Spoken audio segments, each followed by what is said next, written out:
오늘은 예수님의 초기 사역에 대해서 말씀드리겠습니다. 부제는 갈릴리 지역 전도입니다. 예수님께서 맨 처음에 갈릴리 지역에서 전도를 하셨거든요. 그래서 이제 그 부분을 가지고 은혜를 받겠습니다. 성경 말씀은 누가복음 4장 14절에서 16절이고 그 다음에 이제 28절에서 30절 두 군데를 보겠습니다. 누가복음 4장 14절 예수께서 성령의 능력으로 갈릴리에 돌아가시니 그 소문이 사방에 퍼졌고 친히 그 여러 회당에서 가르치심에 물사람에게 청송을 받으시더라. 예수께서 그 자라나신 곳 나사렛에 이르시자 안식일에 늘 하시던 대로 회당에 들어가서 성경을 읽으려고 서심해. 28절이에요. 회당에 있는 자들이 이것을 듣고 다 크게 화가 나서 일어나 동네 밖으로 쫓아내어 그 동네가 건설된 산 낭떠러지까지 끌고 가서 밀쳐 떨어뜨리고자 하되 예수께서 그들 가운데로 지나서 가시니라.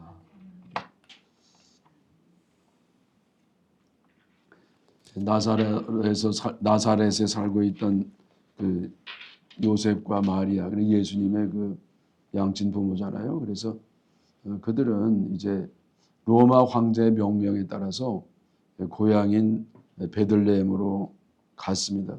거기서 이제 아기를 낳았죠. 만삭이 돼서 참 움직이기 어려운데 그 먼 거리를 그 당시에 뭐 교통편이 뭐 이렇게 있겠어요. 그런데 이제 그 베들레헴으로 가서 이제 아기 낳을 곳도 이제 뭐 적당치 않은데 아이를 이제 낳게 되었습니다. 그리고 이제 곧 이어서 헤롯의 살해 위협을 받고요. 그 다음에 이제 애굽으로 건너가서 피신을 해 있었습니다. 그리고 이제 그 후에 다시 돌아와서 이번에는 다시 그 왔던 나사렛으로 올라가게 되었던 것이죠. 그래서 여기 이렇게 이제 지도를 이렇게 보면은 여기가 이제 사마리아고 여기 유대 땅이에요. 그래서 여기가 이제 사마리아 땅에 나사렛이 있거든요. 나사렛은 갈릴리 호수에서 왼쪽으로 이제 있던 곳이고 여기 있다가 이제 그다음에 베들레헴 고향으로 갔잖아요. 그래서 베들레헴 예루살렘 바로 가까이 있던 베들레헴에서 예수님 낳았고 그다음에 헤롯을 피해 가지고 여기 이제 애굽까지 갔어요. 굉장히 멀리 갔죠. 이렇게 멀리 갔다가 하여튼 가려면 이렇게 멀리 아니 싹 가버려야 안전하죠. 하여튼 갔다가 다시 이제 나사렛으로 올라왔습니다. 그리고 이제 예수님이 여기 나사렛에서 이제 그 집이 이제 목수 집안이니까 목수 일을 하다가 이제는 30이 돼가지고 이제는 세례를 받으시잖아요. 그 세례는 어디서 받았냐면은 여기 에논이라는 거예요. 세례는 이제 구원받은 표시로 받는 건데 거듭나는 그런 것도 되잖아요. 영적으로 애를 낳는다. 에논. 그래서 에논이라는 것이 여기서 예수님이 세례요한에게 요단강 여기서 세례를 받았다. 근데요 또 이제 학자들 가운데는요 원래는 여기 베다니가 있잖아요. 여기 베다니는 예루살렘에서 아주 또 가까운데 3km밖에 안 되는 여기 이 근처에서 어디 세례를 받았다. 요단강에 여기 저쪽 요단강 쪽으로. 근데 이게 전통적인 거는데 요새는 학자들이 여기를 더 유력하게 얘기해요. 요즘은 에논이라고 하는 학자가 더 많습니다. 그래서 아마 여기겠죠. 여기서 이렇게 멀리까지 이렇게 물론 예수님 멀리까지 잘 다니시긴 해요. 근데 어쨌든 그래서 여기서 세례를 받으시고 그 다음에 시험은 또 어디서 받았느냐? 여리고 근처에. 그 여리고에 아주 높은 데 올라가가지고 그 지극히 높은 데라고 되어 있거든요. 그래서 여리고에 아주 높은 산에 절벽이 있는데 떨어뜨리려고 했으니까 그 절벽이 있는데 거기서 예수님 시험을 받으셨습니다. 받으시고 다시 또 이제 올라오셨어요. 갈릴리 쪽으로 올라오셔서 이 갈릴리에서 복음을 전파를 하셨습니다. 그래서 여기 갈릴리 지역에서는요 처음 말씀을 전파할 때 어디서 말씀을 가르쳤냐면은 회당에서 가르쳤어요. 회당. 회당은 여러분 아시죠? 무슨 회당이죠? 시나고그라고 그래가지고 원래는 정방형으로 이렇게 직사각형으로 생긴 직육면체로 생긴 회당 같은 곳인데 이거를 이제 교인들이 주로 이제 거기서 썼어요. 세를 냈는지 아니면 그냥 부분적으로만 썼는지. 근데 거기에서 이전에 예수님이 말씀을 증거했습니다. 그 유대교 회당이었죠. 그래서 예수님의 믿음의 뿌리는 이제 구약을 믿는 그 유대교였고, 그래서 거기에서 말씀을 가르치는데 호응이 좋았습니다. 그래서 사람들에게 아주 칭송을 받았다. 칭찬도 받고 또 존경도 받고 그렇게 했습니다. 근데 여러분 이때에 예수님이 아직은 메시아로 받아들여진 건 아니에요. 거기까지 간 건 아니고 야, 참 대단히 말씀이 능력이 있다. 참 은혜가 된다. 그러면서 예수님이요 아주 단박에 유명한 인사가 되었습니다. 그리고 이제 예수님이 이제 곧 이어서 이제 나사렛에 이제 고향으로 갔어요. 이제. 그리고 그동안에 뭐 세례도 받으시고 시험도 받으시고 돌아오셨거든요. 근데 여러분 여기서 우리가 이제 꼭 봐야 될 말씀 뭐냐면은 세례를 받을 때도 성령의 역사, 성령의 인도하심으로 세례를 받아요. 그리고 시험 받을 때도 성령의 이끌림에 따라 세례를 받으시고, 그리고 회당에서도 말씀을 증거할 때 성령의 권능으로 말씀을 증거하십니다. 그래서 제가 요즘 뭐 성령에 대한 관심이 많습니다만은 요즘 제가 다시 성경을 읽으면서 야, 예수님도 이렇게 철저히 성령에 따라서 행하셨구나. 우리는 왜 보통 예수님이 승천하신 다음에 성령이 역사해서 그때부터 성령의 역사라고 생각하는데 예수님은요 아예 그냥 성령으로 세례받고 성령으로 시험 받아서 성령으로 말씀을 전하시고 성령으로 역사하셨어요. 그래서 여러분 우리도 이제는 뭘 할 때 성령으로 하셔야 돼요. 성령이 인도만 하시고 성령이 인도가 안 느껴지면 어떻게 해요? 안 하면 돼요.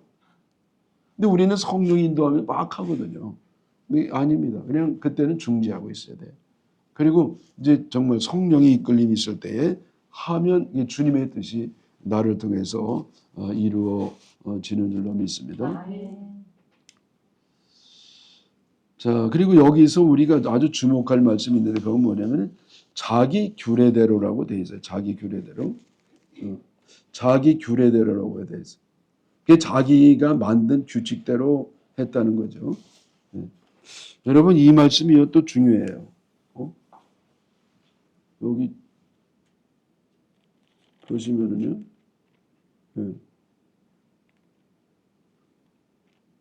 여기 16절에 봅시다. 예수께서 자라나시고 나사렛에서 이르사 안식일에 늘 하시던 대로 회당에 들어가서 성경을 읽으려고 서심해.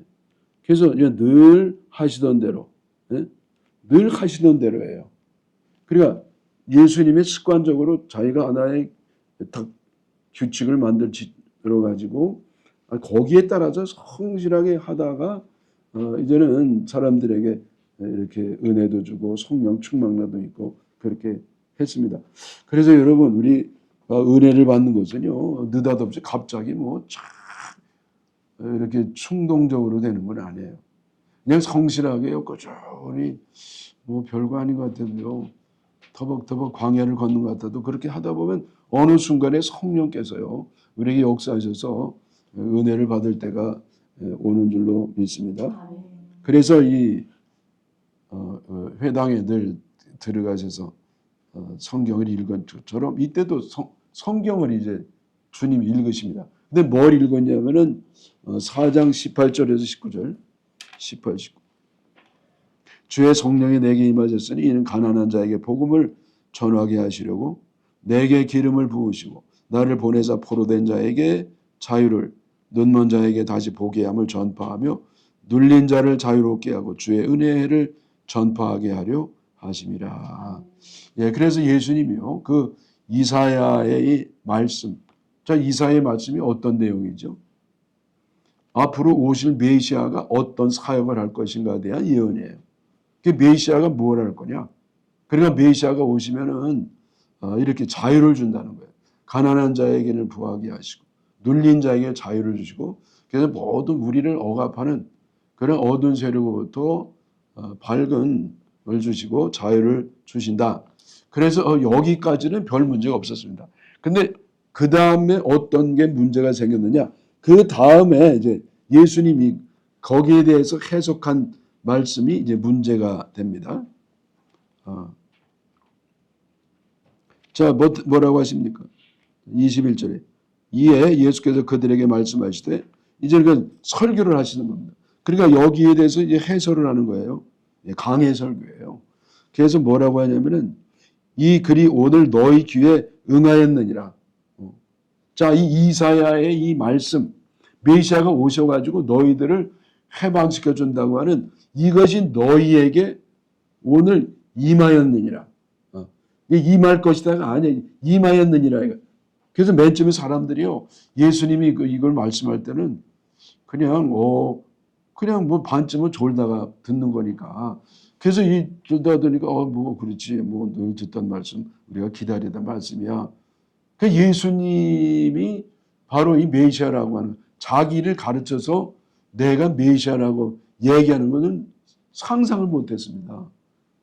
근데 가만히 들어보니까요, 이거 난리 난 거예요. 왜? 오늘 너희들에게 이 말씀이 응했다는 겁니다. 그래 메시아가 이제 와가지고 너희들에게 이렇게 자유를 주기 위해서 사역을 시작한다고 선포를 했으니까 이제 너희들이 이것을 응하게 됐고 응답을 받게 됐다. 그렇게 얘기하는 거예요. 그러니까 여러분 이거 보통 문제가 아니잖아요.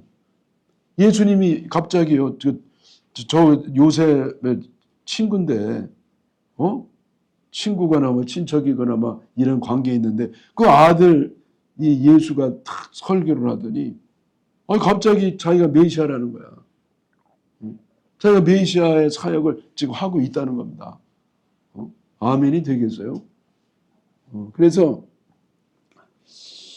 자 여기 이제 이 사람들의 반응 22절이죠. 반응에 그들이 다 그를 증언하고 그 입으로 나오는 바 은혜로운 말을 놀랍게 여겨 이르되 이 사람이 요셉의 아들이 아니냐. 그러니까 그래도 이 예수님 말씀은 이 신적 권위가 있어가지고 굉장히 은혜를 받았는데 그러나 내용이 이게 아니잖아요. 왜? 저 요셉의 아들이라는 거예요. 메시아가 아니라 요셉의 아들.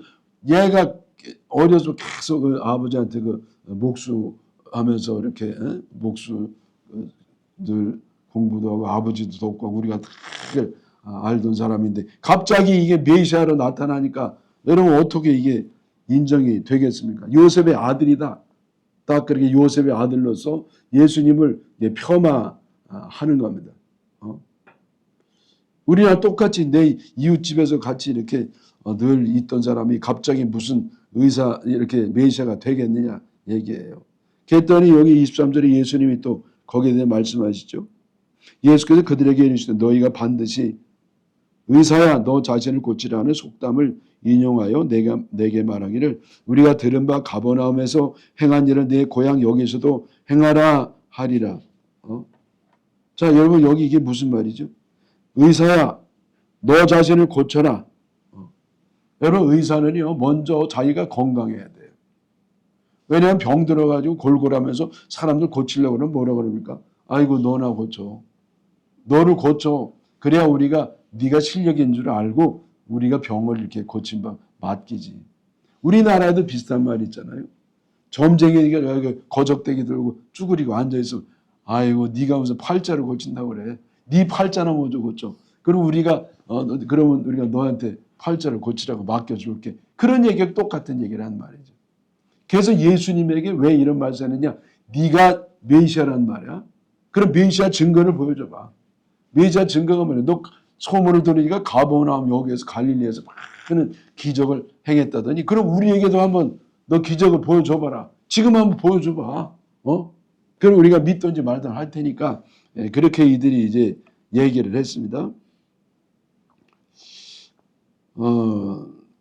그랬더니 예수님이 또 말씀하시는 거예요. 또 이르시되 내가 진실로 너에게 이르노니 선지자가 고향에서는 환영을 받는 자가 없느니라. 예. 여러분 이 선지자가 고향에서는 환영을 못 받죠. 지금도 유대 나라는요. 예수님 아직도 기다리고 있잖아요. 예수님 환영을 못 받고. 저도 목사가 돼서 제 고향에 가면은요. 어르신들이 저보고 양이야 너 잘 있었냐? 그렇게 이제 애로 이제 취급을 합니다. 아무래도 뭐 그렇죠. 예수님 어린 시절을 다 본 사람들이 뭐 메시아로 인정하기가 쉽겠어요. 그래서 이제 나는 고향에서는 환영을 받는 자가 나뿐만 아니라 선자가 다 없는데 예를 들어서 25, 26 내가 참으로 너에게 이르노니 엘리야 시대에 하늘이 3년 6개월간 닫지요. 온 땅에 큰 흉년이 들었을 때 이스라엘에 많은 과부가 있었을 때 엘리야가 그중 한 사람에게도 보내심을 받지 않고 오직 시돈 땅에 있는 사렙다의 한 과부에게 뿐이었다. 그래서 엘리야 시대에 그 이적을 누구에게 보였느냐? 한 과부에게 보였는데 지금 이스라엘의 여자가 아니라 시돈 이방 땅의 여인에게 한 사람에게만 베풀었다. 또 엘리사 때는 어떻게 해요? 또 27절 엘리사 때 이스라엘에 많은 나온 병 환자가 있었을 때 그 중에 한 사람도 깨끗함을 얻지 못하고 오직 수리아 사람 나아만 뿐이었느니라. 그래서 나아만의 문도 수리아 사람, 수리아는 시리아 사람이에요. 이게 또 이방인이란 말이에요. 그 이방인만이 이렇게 두 사람만 기적을. 그러니까 엘리야 한 사람, 엘리사 한 사람. 자, 여러분 여기 보세요. 여기 시돈이 어디냐면은 여 꼭대기. 시돈이에요. 꼭대기. 이게 이방이에요. 다른 나라죠. 또 누구냐? 엘리사 시대는 어디냐? 수리아. 수리아는 시리아 있죠? 시리아가 수리아예요. 그래서 여기에 있는 나환자 그 두 사람만 주님의 은혜를 입고 기적을 체험하는 걸 봤다. 그랬더니 여러분 이스라엘 사람들이 얼마나 놀랬겠어요. 화가 나고. 왜냐하면 아니 엘리야하고 엘리사가 기적을 베풀었는데 이거를 자기 민족 사람이 아니라 어떻게 이방인, 특별히 우리나라를 그렇게 괴롭힌 이방인에게 가서 이 기적을 베풀었다는 게 말이나 되냐. 이건 도저히 우리가 이해할 수가 없다. 그러면서 아주 이때부터 예수님께 반감을 갖고 있었습니다. 그리고 나중에는 결국 어떻게 되죠? 보시죠. 그 다음에 어떻게 되는지 봅시다. 29절.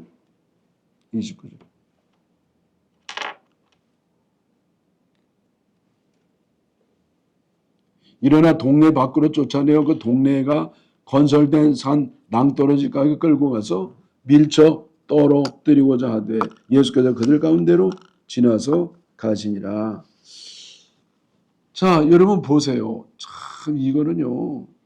정말 이해가 안 되는 겁니다. 대개 그 친척이나 친구 같은 사람들 예수님이 어려움을 겪으면은 도와주잖아요. 아니 막아줘야 될 사람들이잖아요. 근데 그게 아니라 자기네들이 앞장서서 예수님을 죽이려고 그랬어요. 죽여도 그냥 죽여요. 아주 비참하게 그 낭떠러지 떨어뜨려가지고 거기서 밀어서 떨어뜨려 죽이려고 그랬어요. 여러분 예수님이 아무리 뭘 잘못했다고 해도 이 정도는 아니지 않습니까? 근데 왜 이렇게 했냐고요. 왜 이렇게 했느냐? 여기 나오지 않지만은 우리가 이제 좀 짐작할 말이 있는데 마가복음 3장 21절이요. 마가복음 3장 21절. 예수의 친족들이 듣고 그를 붙들러 나오니 이는 그가 미쳤다 하밀러라. 그러니까 예수님이 미친 줄 알았어요. 왜 미치느냐? 여러분 옛날에 정신병 미친 것은요. 귀신이 들었다고 생각했어요. 근데 귀신 들이면 어떡하냐? 반드시 죽여야 됩니다. 이 죽이는데 어떻게 죽이느냐? 화형시켜 죽였어요. 주로. 화형. 근데 예수님께는 그래도 친척이니까 이제 은혜를 베풀어서 태워 죽이지 않고 밀어서 그냥 죽이자. 그렇게 했던 겁니다.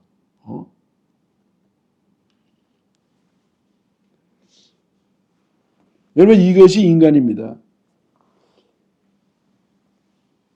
친구나 친척은 친구가 어려움 당할 때 보호해주고 지켜줘야 하는데 더 힘들게 하고 배신하는 경우가 더 많은 것 같습니다. 그래서 여러분 더 마음이 아프고 더 괴롭습니다. 그게 인간입니다. 여러분 왜 그렇게 해요? 왜 그렇게 하냐면요. 시기심 때문에 그래요. 자기는 너무 안 됐는데 잘 안 풀렸는데 자기 친구 아니면 자기 동생이 더 잘 나가면은요. 잠을 잘 못 자는 게 인간이에요. 여러분 이게 시기심이란 말이에요. 여러분 뭐 성경에도 나옵니다. 야곱도 그랬잖아요. 누가 그 야곱의 형이 에서가 그렇게 시기를 그것 때문에 평생 그렇게 어려움을 겪고 힘들고 그렇지 않았겠습니까? 네. 그래서 예수님이 이제는 할 수 없이 거기에 있지 않냐고 가는데 여기 이제 보시면 30절에 예수께서 그들 가운데로 지나서 가시더라. 그들 가운데로 잡아가지고 떨어뜨려 죽이려고 하는데 예수님은요 그 가운데 아주 사리가 끝내주는 그 사이로 싹 지나가지고 옵니다. 근데 예수님이요 아직 이제 때가 아니기 때문에 주님이 이렇게 보호하시는 거죠. 그래서 여러분 우리가 죽고 사는 것은 주님께 달려 있습니다. 그래서 내가 그런 말이 있잖아요. 사명이 있는 동안에는 주님이 보호하신다. 예수님도 이제 사명이 있으니까 이렇게 보호하셔서 나오십니다. 그래서 그 다음에 간 곳이 어디냐? 이제는 가버나움으로 가십니다. 그리고 가버나움에서도 안식일에 회당에서 가르치셨습니다. 그래서 여기 그 34절에 34절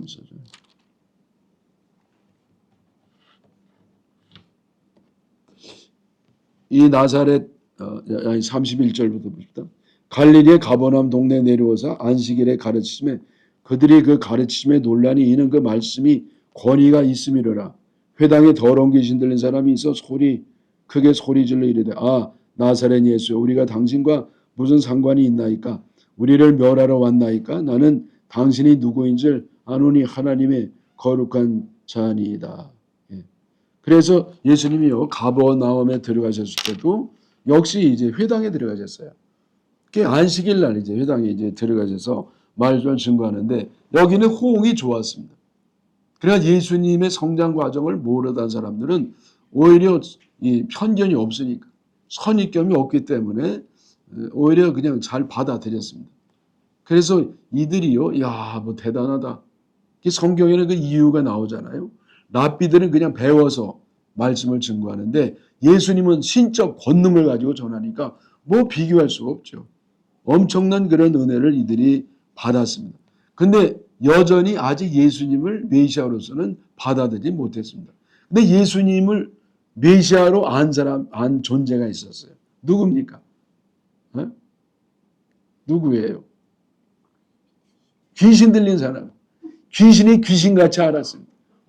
예수님이 메시아라는 것은 사람들이 몰랐어도 귀신 들린 사람이 자기 입으로 당신은 그리스도라고 하고 당신은 거룩한 사람이라고 그러면서 아주 귀신같이 쪽집게처럼 알아맞혔단 말이죠.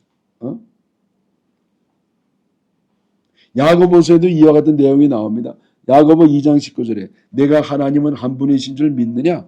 잘 아는도다. 그러나 귀신들도 믿고 떠느니라.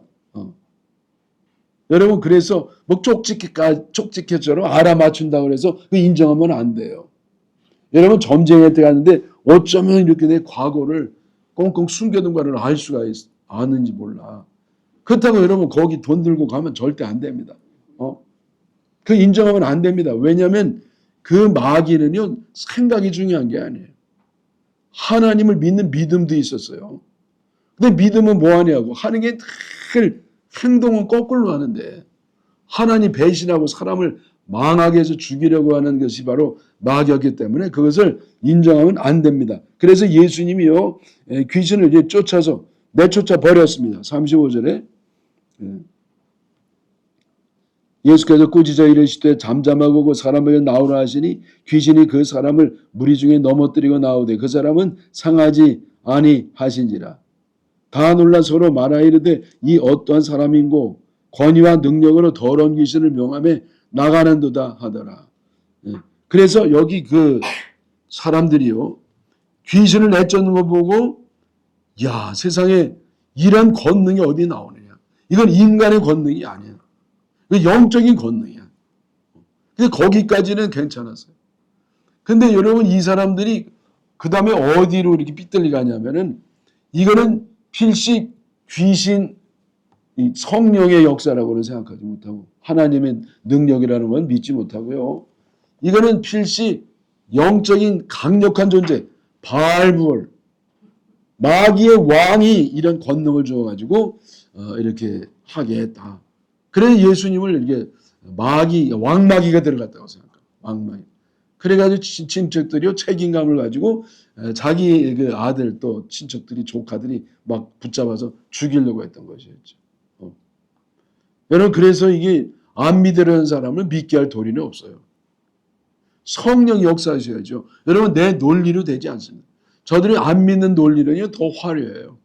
더 그럴듯해요. 멋지게 만들어가지고 논리를, 그래서 뭐 죽어도 안 믿는 게 어떻게 되는 겁니까? 그래서 여러분, 우리가 기적 중에 또 하나 기적은 뭐냐면은 내가 예수님을 믿는 기적입니다. 여러분, 어떻게 내가 예수 믿냐고. 내 상식이, 내 합리성이, 내 과학적 사고방식이 안 돼요. 어떻게 믿어요? 몰라요. 근데 믿게 됐습니다. 이게 하나님이 우리에게 믿음을 주셔가지고 이게 믿는 거, 이것도 아주 특별한 그런 은혜인 줄로 믿습니다. 예. 그래, 다음에는 이제 어디로 갑니까? 이제 여러분 너무나 잘 아시는 말씀이죠. 38절에 봅니다. 그 다음에 이제 어디로 갔습니까? 38절. 예수께서 일어나 회당에 나가사 시몬의 집에 들어가시니 시몬의 장모가 중한 열병을 앓고 있는지라 사람들이 그를 위하여 예수께 구하니 예수께서 가까이 있어서 열병을 꾸짖으신데 병이 떠나고 여자가 곧 일어나 그들에게 수종드니라. 자, 여기가 어디죠? 맨 처음에 예수님이 어디부터 시작하셨어요? 갈릴리에서 시작하셨어요. 그 다음에 나사렛으로 갔죠. 나사렛에서 완전히 뭐 죽을 뻔했어요. 그 다음에 간 곳이 가버나움입니다. 그 가버나움은요, 이 갈릴리 주변에서 제일 큰 도시예요. 한 1,500명 정도 됐다고 그러대. 보통 딴 데는요 1,000명쯤 되고 나사렛은 제일 작았답니다. 한 500명 정도 됐다고 그래요. 뭐 정확한 건 아닙니다. 학자들의 추측인데 아마 이제 그 정도 얘기예요. 그래서 이 가버나움에 갔는데 가버나움에서 이렇게 귀신을 내쫓는 그런 이적이 일어났고 그 다음에 이 시몬 집에 갔습니다. 근데 시몬이 누구 집입니까, 여러분? 예, 베드로 집이죠. 원래 베드로 이름은 시몬인데 베드로는 누가 이거를 저준 얘기예요. 예수님이 베드로에게 신앙 고백이 좋으니까 반석 같은 믿음이 있다고 해서 그렇게 줬습니다. 그래서 그 장모가 열병이 들어가지고 뭐 옛날에는 병 걸리면 대부분 죽었습니다. 그래서 이제 도무지 뭐 잘 못 났는데 예수님이 그냥 병을 내쫓아가지고 건강을 회복하게 됐습니다. 그랬더니 장모님이요, 그다음부터 예수님을 따라다니면서 수종을 들었다 그랬어요. 여러분, 이것이 은혜 받은 사람이 해야 할 마땅한 자세인 줄 믿습니다. 은혜를 받았으면은요, 이렇게 보온해야 돼요. 보온. 은혜를 이제 보답한다. 근데 여러분, 사람들이 주로 어떻게 합니까? 은혜를 배은해요. 은혜를 배은해서 배은망덕한 경우가 얼마나 많습니까? 여러분, 은혜를 모르는 사람은요, 인간도 아니라고 그랬어요. 자기가 그렇게 고마움을 입었으면 갚지 못하더라도 그냥 감사한 마음이라도 가져야 되는데 어떻게 이게 그렇게 배신할 수가 있냐고요. 여러분, 말세는요, 어떤 일이 일어나느냐? 배신이 많이 일어나요. 자기를 그렇게 사랑해주고 길러주고 키워준 사람을요, 아주 뭐 너무 쉽게 배신해버려요. 그리고 배신자를 또 따라다니는 사람도 있어. 하여튼 인간도 아닙니다. 여러분, 그래서 우리가 이 베드로의 장모님 보면은요, 참 좋다. 여러분, 누구에게 이 은혜를 입었으면 반드시 보온하시고, 좀 보온하기 어려우면 좀 감사하다는 말이라도 하시기를 바랍니다. 그 다음에 이제 마지막 내용이 나옵니다. 42절. 날이 밝음에 예수께서 나와서 한적한 곳에 가시니 무리가 찾다가 만나서 자기들에게서 떠나지 못하게 만류하려 하며. 자, 예수님이요 아주 저녁 늦게까지 소문이 나가지고요 귀신 내쫓는다 그러지, 병든 자를 고쳤다고 그러죠. 그러니까 소문이 쫙 났습니다. 이 갈릴리 지역에. 그래가지고 사람들이 병자를 막 데려오는 겁니다. 그 예수님이요 마다하지 아니하시고 전부 안수하셔서 다 고쳐주셨어요. 그게 얼마나 피곤하세요. 근데 이 주님은요 잠도 제대로 못 주무시고 새벽에 일찍 일어나서 한적한 곳에 가셨습니다. 왜 가셨겠습니까? 기도나 가셨죠. 그래서 예수님의 이 신적 권위가 어디서 오느냐? 이 한적한 시간에서 주님과 만나서 주님께 이 성령의 권능을 받음으로 거기서부터 능력이 나왔습니다. 여러분 우리 한국의 이 교회 역사는요 전 세계 유래를 찾아보기 어려울 정도로 급성장한 그런 교회입니다. 근데 그 비결이 뭐냐? 만장일치로 사람들이 말하는 게 뭐냐면 새벽 기도에 있다는 거예요. 여러분 새벽 기도하는 나라는 우리나라밖에 없어요. 요즘은 좀 생겼습니다. 근데 이 새벽 기도할 때 거기서부터 한국교회 성장이 이렇게 이루어진 겁니다. 여러분 요즘은요 참 기도도 많이 약해졌습니다. 그래도 여러분 꼭 새벽은 아니더라도 매일매일 기도해서 승리하시기를 바랍니다. 자, 그래서 여기 마지막 43, 44 예수께서 이르시되 내가 다른 동네들에서도 하나님의 나라 복음을 전하여야 하리니 나는 이 일을 위하여 보내심을 받았노라 하시고 갈릴리 여러 회당에서 전도하시더라. 자, 사람들이 예수님을 이제 붙잡고요. 우리랑 영원히 같이 있읍시다. 괜히 딴 데 고생하지 마시고 또 백조도 받으시 그럴 일도 없이 우리가 잘 모실 테니까 같이 계시자고. 왜 그랬어요? 예수님 말씀을 듣고 은혜 받아서 아니에요. 병고침 받는 것 때문에. 병고침 안 받으려고. 아니 받으려고. 근데 예수님 뭐라고 하셨어요? 내가 다른 곳에 가서도 복음을 전해야 되겠다. 복음을. 주님은 복음을 전하는 데 관심이 있는데 사람들은 병 고침 받는데 관심이 있는 겁니다. 그래서 여러분 우리가 맨 처음에 예수님 초기 사역을 볼 때 뭐가 느껴집니까? 예수님의 사람들의 기대가 서로 달라요. 핀투가 안 맞습니다. 첫 단추가 잘못 끼었습니다. 그래서 이제 점점 갈수록 이 간격이 멀어지는 그런 이야기를 보게 됩니다. 자, 여러분, 우리 혹시 이것이 우리 이야기가 되지 않도록 늘 깨어서 기도하고 주위에서 바른 신앙으로 승리하시기를 축원합니다.